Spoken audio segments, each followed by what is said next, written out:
Waves in lossy dielectrics. The big emphasis in this lecture is letting all of our different wave parameters become complex. That is how we account for loss. They have to be complex because our waves are not only oscillating, but also decaying. So we'll go through and we'll talk about these different wave parameters when we make them complex. We'll then visualize some electromagnetic waves in lossy media. And then we'll explore some special cases like lossy dielectrics, the general case, good dielectrics where the loss is low, and then good conductors where the loss is so high, actually there's not much loss from them, which is an interesting thing. So let's get into it. Complex wave parameters. The first thing we'll talk about is a complex permittivity. When there is loss, our permittivity becomes complex. In fact, there's really two ways to characterize a lossy medium. One of them is a complex permittivity. That's what we're talking about here, in which case our permittivity has a real and an imaginary part. Notice the negative sign here. That is not a mistake. That's a consequence of engineers using the negative sign convention. So when E double prime itself is a positive number, that's loss.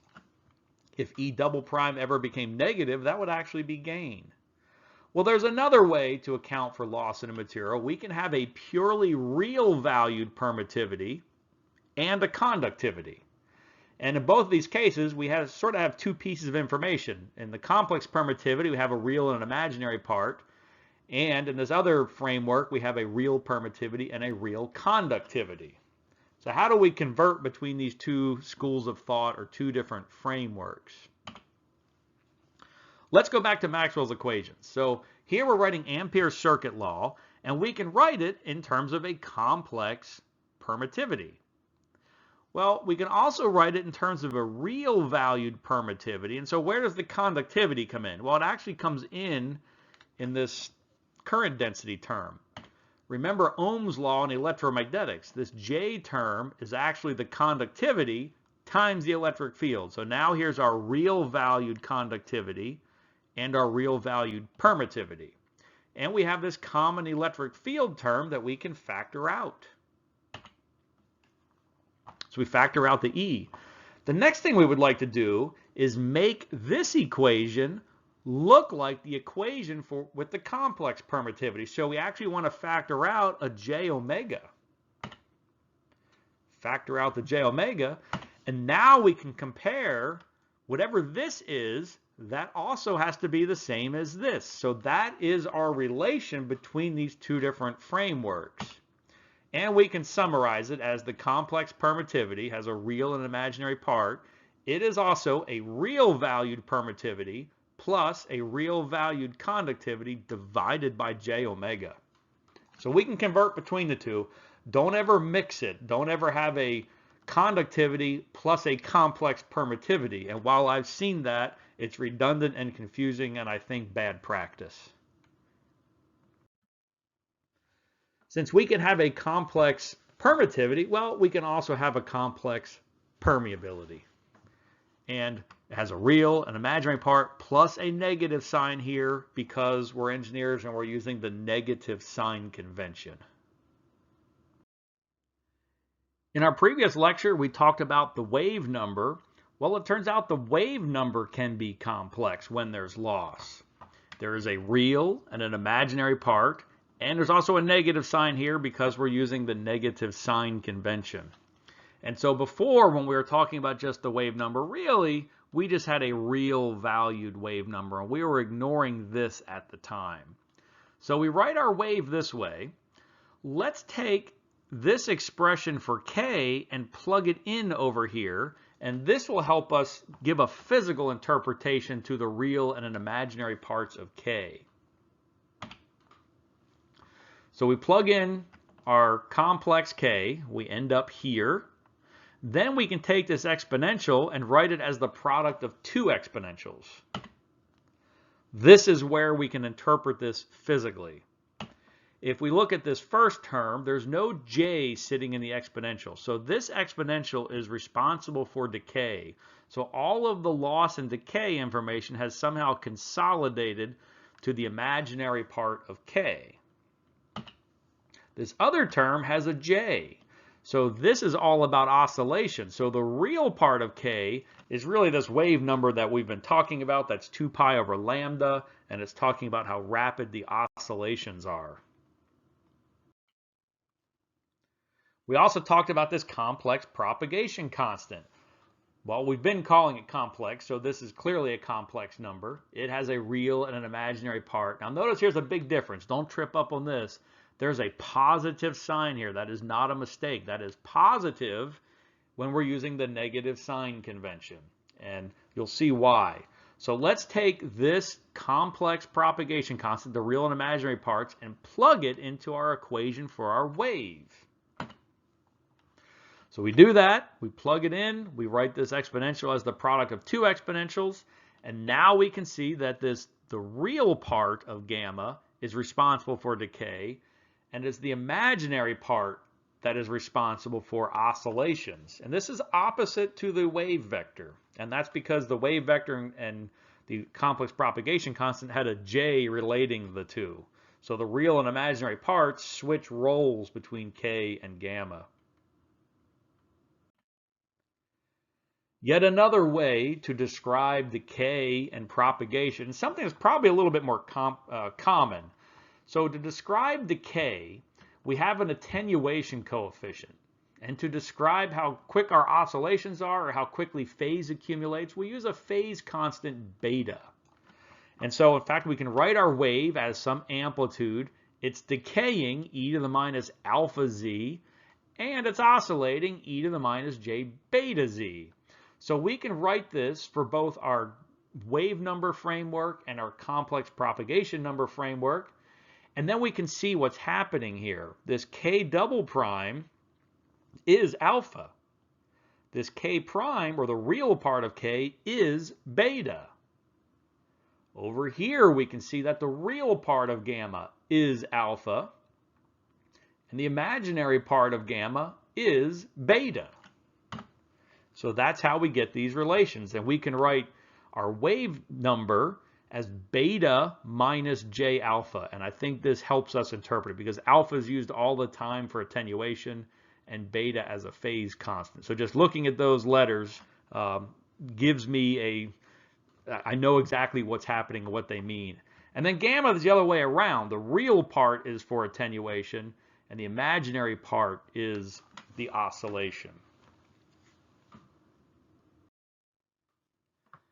So let's visualize all of this. When a wave is propagating through a lossy medium, it is oscillating and also decaying at the same time. So here's our equation for the wave. It has some starting amplitude. It decays according to e to the minus alpha z, where alpha is the attenuation coefficient, and it oscillates according to e to the minus j beta z. So in fact, the green line over here is our wave, and it's oscillating. Well, one thing we can do is we can look at the distance from hump to hump. That defines our wavelength. That information is contained in beta because this is our oscillation term, e to the minus j beta z. Well, that wave is also decaying, and it decays according to e to the minus alpha z. That means if we look at where the amplitude decays by a factor of e, this length here is 1 over alpha. And later on, we'll see that that's actually the skin depth. Now let's derive expressions for alpha and beta from the real valued permeability, permittivity, and conductivity. Well, it turns out if we have complex permeability and permittivity, life is easy. So we have a complex wave number. It's beta minus j alpha. K is related to, we defined it from the wave equation as omega times the square root of the complex values of mu and epsilon. So we can still use that same definition. If we have complex values, we can get K. So we just extract alpha as the negative imaginary component of K and beta from the real component. So if we have complex values for mu and epsilon, it's very easy to get alpha and beta. But that's not really what we want to do here. We want a real valued mu, epsilon, and sigma, how do we get alpha and beta? Well, here's the answers that we get. Let's derive it. Just for fun, we'll start with the complex propagation constant. So negative gamma squared was omega squared mu epsilon. We pulled that out of the wave equation, but now we're letting mu and epsilon be complex. So what we want to do now is convert these over to their real counterparts. So we have a real permeability, and then our complex permittivity becomes a real permittivity and a real conductivity. Then what we do is we take this j omega, we factor it to the outside, and then we can also bring the negative sign over and the negative signs cancel, and we end up here. At this point, remember our definition of, or our relation of that complex propagation constant to alpha and beta. This complex propagation constant was alpha plus j beta. So all we did was replace gamma with its definition. Then we take the left side of the equation and actually square it. And we take the right-hand side of the equation and multiply everything out, and then collect real and imaginary parts. So we have a complex equation, but we've separated real and imaginary parts on both sides. So we can actually come up with two equations by setting the real part equal to the real part and the imaginary part equal to the imaginary part. So two equations falls out of this. Two equations, two unknowns, that's solvable, and we get our answer.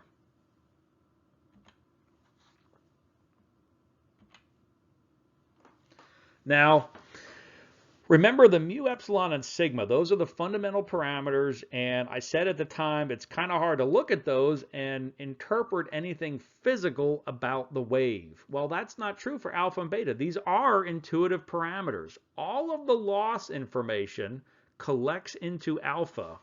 And at the beginning, it seemed like, well, loss, the sigma term is responsible for loss, right? Yes, if sigma is 0, there is no loss, and alpha will be 0.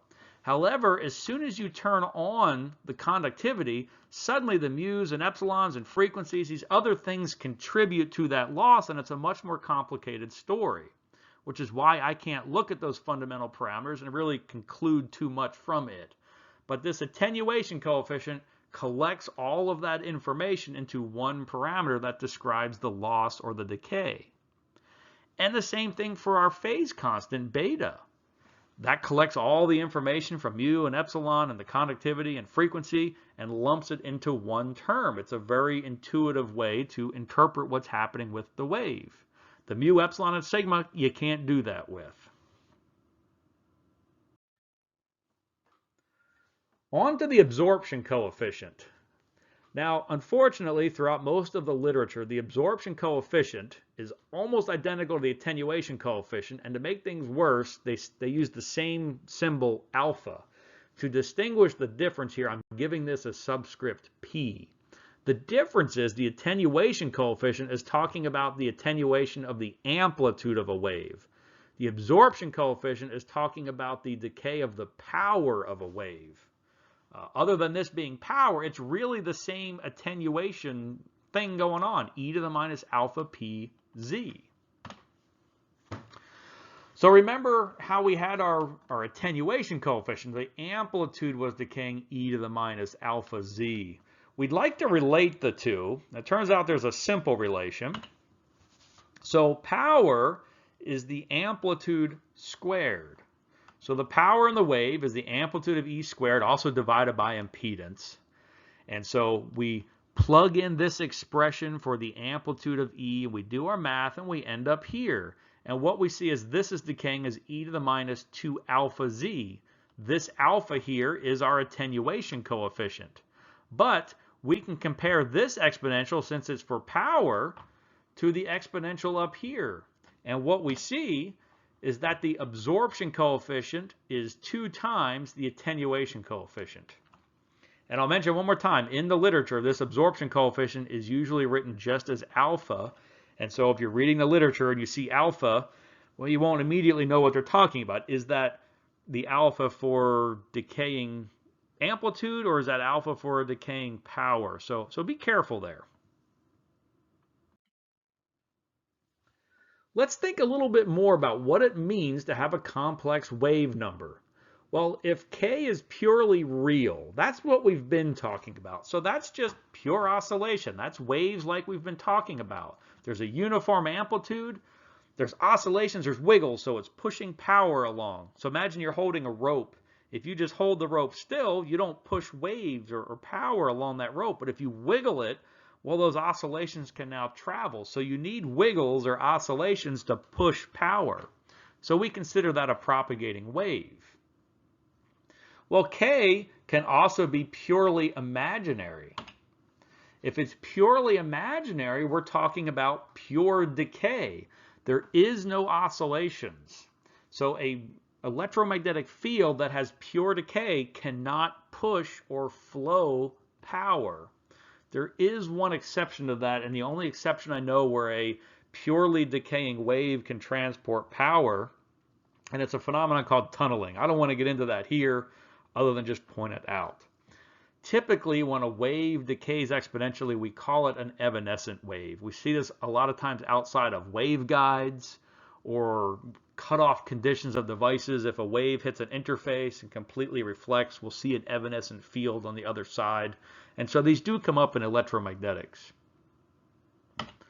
More generally, and I can probably say always, it's really a complex K. And so there we see oscillations, it's pushing power and also decaying. So any material, a lot of times we ignore the loss, but all materials have loss. So all materials have an oscillating wave and it's also decaying. So we have a decaying amplitude, it is oscillating so it can push power, and we also consider this a propagating wave. We do not call it evanescent. We only call it evanescent if it's purely decaying and no oscillations. No oscillations, no pushing of power, if you will. What we get from this is that all of electrodynamics, all of waves, the fields can only do 2.5 things. They can oscillate, they can decay, or they can do both. That's it. Anything that happens with electromagnetic waves, it's just those 3 things. It can't do anything else. And that's useful because if we want to solve a problem, we can sort of construct what the solution might look like as combinations of one of these 3 things. And a lot of times we can ignore loss. And so really it's just a combination of oscillations and the decay. For example, if we're analyzing a waveguide, in the waveguide it's probably purely real and oscillates. Outside the waveguide it purely decays. So you can connect those together and have somewhat of a picture of what a mode looks like in a waveguide. So that's rather useful. Now, this wave number is actually a wave vector. And in fact, each component can be real, imaginary, or complex. What does all this mean? Well, here's a matrix of all the possible combinations. So we can have, let's just say we're in a plane. So we have just 2 components, x and y. We're not doing z. That gets harder to visualize. So if the x component and the y component are both purely real, well, that's just a wave traveling at 45 degrees between the x and y axes. So it's uniform amplitude, it is pure oscillation, and it is pushing power. Now maybe a slightly more interesting example. What if we have an imaginary x component, but still a real y component? Since the y component is real, we have oscillations in the y direction. Since the x component is purely imaginary, there are no oscillations in the x direction. It is pure decay in the x directions. And we can see that, just pure decay. No oscillations or bumps moving in that x direction. So this particular wave would be pushing power in the y direction. It can't push power in the x direction because there are no oscillations to do that. Okay, on to, we still have a purely real ky, but we have a complex kx. So we're in the upper part of this quadrant.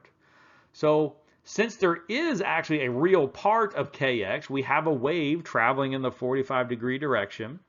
In the y direction, there is no decay, but in the x direction, we see oscillations and also a bit of decay. All right. Then we move on to the case where we have a real kx and an imaginary ky. So we're right here. If we have a purely real kx, that means we have only oscillations and no decay in the x direction. If we have a purely imaginary ky, that means we have pure decay in the y direction. Does not push power in the y direction. And in this case, we're only pushing power in the x direction. Then we move on to the case where we have a purely imaginary x component and a purely imaginary y component. Well, in this case, we have pure decay along the 45 degree between the x and y direction. And this does not push power at all. So I won't go through the other examples, but they're all combinations of everything we talked about. And so this is what happens when you have a wave vector and the individual components can be real, imaginary, or complex. Now let's talk about a complex impedance. And we hinted at this in an earlier lecture when we first described impedance. And we said, okay, there's a medium, some kind of material, and we're driving that with an electric field oscillating with some amplitude and some phase. And that material responds with a magnetic field oscillating with a different amplitude and a different phase. And so the only way we can relate amplitude and phase with a single number is if that single number is complex. And so we can express a complex number in rectangular form or polar form. And I think for impedance, it's the polar form that is more useful. The rectangular form, the real part is resistance, the imaginary part is reactance. But the polar form has much more physical meaning. So let's jump to that. Well, remember our equation where we expressed our magnetic field in terms of the impedance. So we can kind of see how the amplitude related to the electric field, and I thought this was the more useful expression. But now impedance is complex. Let's put in the complex impedance here in polar form. When we do that, we end up with the magnitude of the impedance in the denominator. That's what's scaling the amplitude of the wave. But the angle part of that comes into this exponential. And so the angle part is changing the phase. So the magnitude of impedance affects the magnitude of the magnetic field relative to the electric field. And the angle part of impedance relates the phase of the magnetic field relative to the electric field. So if we have a complex mu and epsilon, well, we can calculate our complex permittivity using the formula that we're familiar with. But what if we have a real valued permeability, real valued permittivity, and a real valued conductivity? Well, I'm going to skip the derivations and just give you the answer. So here is the impedance in terms of our real parameters. And then even more, we can express the magnitude and phase in terms of our real parameters. And so remember, the impedance collects all the information about how E and H, their amplitudes and phases, are related. And like we saw for alpha and beta, it's a rather unintuitive mix of mu and epsilon and sigma. And this is another reason why we can't look at mu, epsilon, and sigma and really say anything about what that does to a wave. So instead, we derive these more physically meaningful parameters. So now that we have these expressions for magnitude and phase, we can make some conclusions.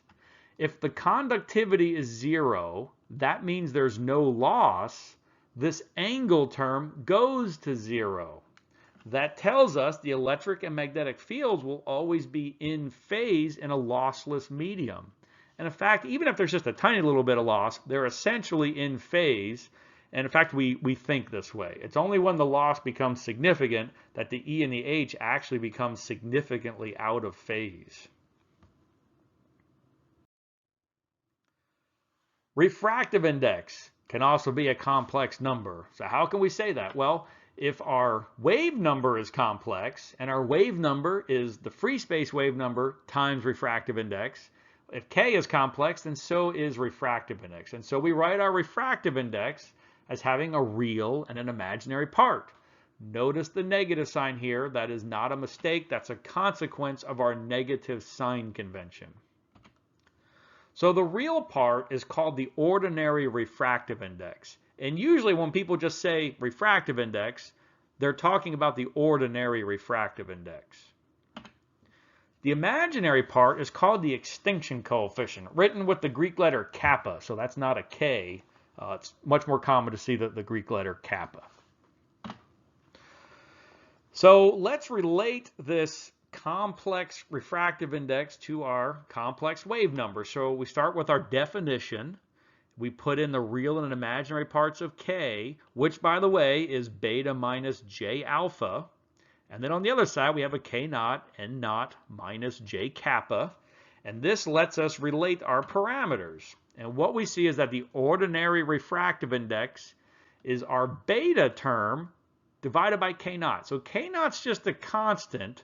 So in my mind, I'm sort of interpreting this N naught as a beta. And likewise, I'm sort of interpreting beta as our refractive index. Remember the discussion where we said the wave number conveys refractive index? Well, similar thing here. This beta can convey ordinary refractive index when the frequency is known, when this K naught is a constant.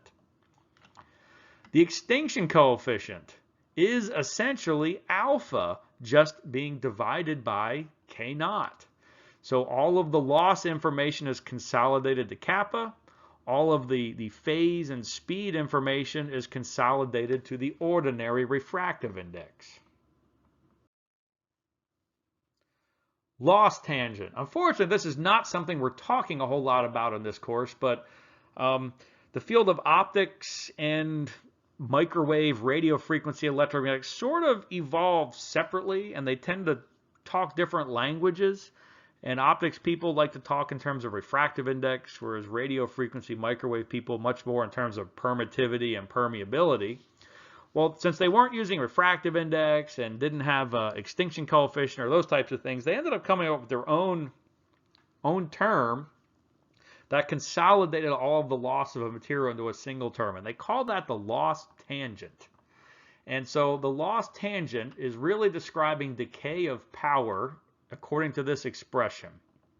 And so the loss tangent is the imaginary part of epsilon divided by the real part of epsilon. That's in the framework of having a complex permittivity. In the framework of having all real parameters, it's sigma over omega epsilon. So our loss tangent, this little delta parameter, is very close to being this absorption coefficient, very close to being this kappa. So the kappa, the extinction coefficient, attenuation coefficient, absorption coefficient, loss tangent are all almost the same thing. Loss information has been consolidated there, and they just differ from each other by constants. Why is this called a loss tangent? Well, it goes back to this equation. And in fact, we can draw a triangle. And if we label this side with epsilon double prime, that's the imaginary part of the complex permittivity. And we label this side with epsilon prime, that is the real part of the complex permittivity. We can angle this angle delta. Well, tan delta is opposite over adjacent, and that is our definition of loss tangent and why it's called that. Make no mistake about it, though. It's not tan delta that describes the attenuation. It's the delta that describes attenuation. But normally when we specify it in terms of numbers, we do specify it in terms of the tangent of the delta. To give you a feel for the numbers, somewhat lossy dielectrics have a loss tangent in the order of 0.1, 0.01. Really relatively low loss dielectrics for very high performance microwave and radio frequency circuits have a loss tangent like a 0.0001-ish kind of number. Now let's visualize some electromagnetic waves. Now that we have all these different parameters, let's start looking at what waves could look like and think about how they relate back to those parameters. This is one that we've seen before. Here I'm showing a wave in a vacuum. Now, I cheated a little bit because in a vacuum, and in fact most materials, the magnetic field is 3 orders of magnitude smaller than E. And if I were to draw this to scale, we would not see the magnetic field. So I had to cheat a little bit and amplify it a bit. But in a vacuum, the ratio of the amplitude of E to H is about 377 ohms. So in a vacuum, there's no loss. So the imaginary part of impedance is 0, and E and H are in phase. And we can see that. We can see the humps of the magnetic field and the electric field traveling together, and the zeros traveling together. We can also see that the electric fields and magnetic fields, they're perpendicular to each other, and they're perpendicular to the direction the wave is going. A vacuum has no loss because there's no matter there to absorb the wave to even cause the loss. So conductivity is 0 here, and we don't see any decay in that wave. So this is the best visualization I can come up with for a wave in vacuum. Now we have a wave in a dielectric. The wave slows down now, and that's why we're seeing more oscillations, and we can also see it traveling slower. So H is larger in this case. I still cheated and exaggerated it, but it's larger now. And why is that? That's because impedance is proportional to 1 over square root of epsilon. So as we increase epsilon, we decrease impedance, and therefore the magnitude of H starts going up. Well, in this case, we have a lossless dielectric, so E and H are still in phase. The imaginary part of impedance is still 0. E is still perpendicular to H, and both of those are perpendicular to the direction it's going. There is no decay yet because we have conductivity being 0. We have a lossless dielectric. We see no decay. We do see the wave has slowed down. That's due to a higher refractive index. Otherwise, it's essentially the same picture that we had in the vacuum, just shorter wavelength, slower wave. Now we turn on loss. Well, there's still a higher permittivity here, so that means the impedance is lower, so the H field is larger. Still never larger than the electric field. I'm still cheating and exaggerating it here. But since we have loss, the imaginary part, or the angle of impedance, is not 0. So the E and H are out of phase. Notice that the zeros are probably the easiest. The 0 of the E and the 0 of the H, they're not at the same point. So the electric and magnetic fields are out of phase. They are still perpendicular to each other. They are still perpendicular to the direction the wave is going. It's just that they're out of phase. And that's due to this conductivity term that has come in and incorporated loss. And as I mentioned in a previous lecture, the way that we've been visualizing these waves on the previous slides is a little bit unrealistic and kind of implies that the wave only exists exactly on the z-axis, and that's not true. These waves are of infinite extent. It's just that we're only showing the amplitude on the z-axis. So what we're seeing here is a much more realistic representation of a wave, except we're still not showing the magnetic field here. We're only showing the electric field. But it is more realistic, and anytime you see these types of animations and diagrams, you sort of have to use your imagination and just understand that the wave really is of infinite extent. Here's that same visualization, but throwing the magnetic field in here. And this is just crazy. We really can't look at this and interpret much. It gives us a good feel of what is actually happening, but it's just too busy really to understand much. And so I prefer those previous animations over this. Now we're going to look at some special cases. This is very quick. The general case is what we've handled, lossy dielectrics. Everything else is a special case of lossy dielectrics. And also, I could argue all materials actually do have loss. It's just a lot of times the loss is low enough that we can ignore it and simplify our analysis. So our fundamental parameters, we have those, and we can talk about the complex permittivity and complex permeability, or we can talk about the framework where we have a real permittivity, real permeability, and a real conductivity. Now, From that, we derived an attenuation coefficient. And if we're using complex numbers, yeah, that's a real easy thing to calculate just from the imaginary part of k, a negative imaginary part of k. Calculating it from the real fundamental parameters, well, it's a kind of a big, ugly equation. Phase constant, a very similar thing. We have a big, ugly equation. In fact, this is the same equation as for alpha, except for the sign on this 1 here. So if you're ever calculating this on a homework or a test, that's a big hint. All this other stuff does not change, so you don't have to repeat those calculations. So beta has this big ugly thing when we're calculating it from the real valued permeability, permittivity, and conductivity. Using complex numbers, it's just the real part of K. Impedance, the square root of mu over epsilon, and we can plug in complex values here to get impedance, or in the framework of the real valued numbers, yeah, we have a little bit more complicated equation. More useful really is the magnitude and phase of impedance, and this equation is useful because we can see when this loss term is 0, when conductivity is 0, the angle is 0, and E and H are in phase. So loss causes the electric and magnetic fields to go out of phase in a wave. This is the general case. Everything else is a special case of this.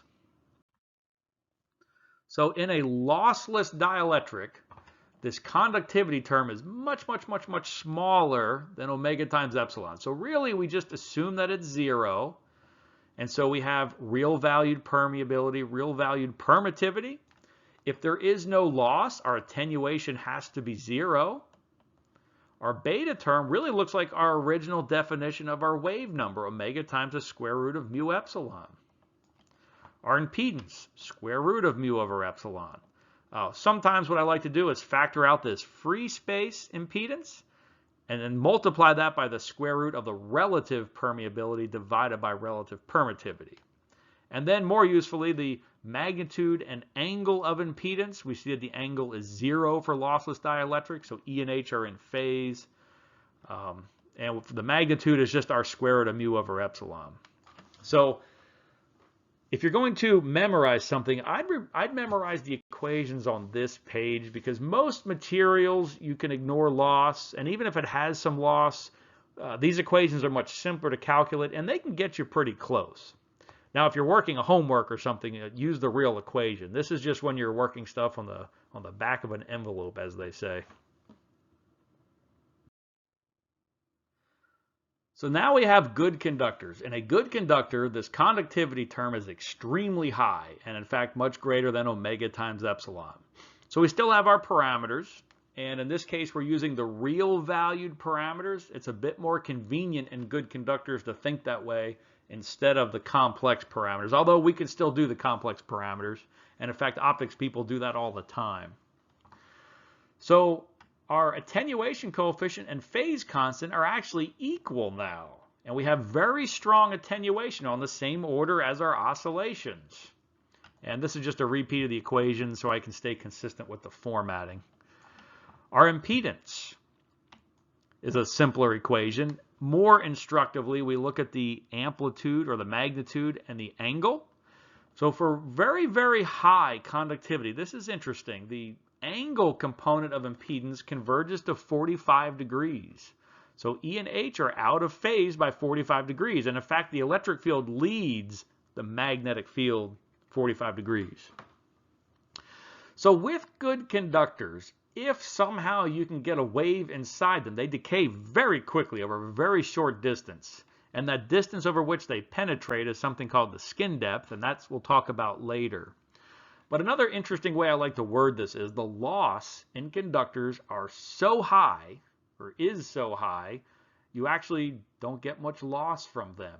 Why is that? It's because the waves reflect. So when the loss gets that high, the parameters are so extreme, the wave reflects instead of going into the metal. So in fact, metals end up being very good and very efficient at low frequencies. As you get to higher frequencies, that changes a little bit. So that's it for this lecture.